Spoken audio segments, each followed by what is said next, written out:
పట్టపగలే హుండీ ఎత్తుకెళ్లిన దొంగ. కాకినాడలో ఓ దొంగ పట్టపగలే గుడిలోని హుండీ ఎత్తుకుపోయాడు. ఇందుకు సంబంధించిన వీడియో సోషల్ మీడియాలో చక్కర్లు కొడుతుంది.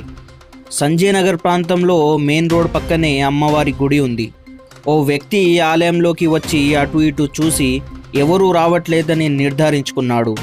చివరకు ఓ గోనె సంచిలో హుండీని వేసుకొని దర్జాగా వెళ్ళిపోయాడు. ఈ ఘటన ఈ నెల 20న జరిగినట్లు సీసీ కెమెరాల్లో రికార్డైంది.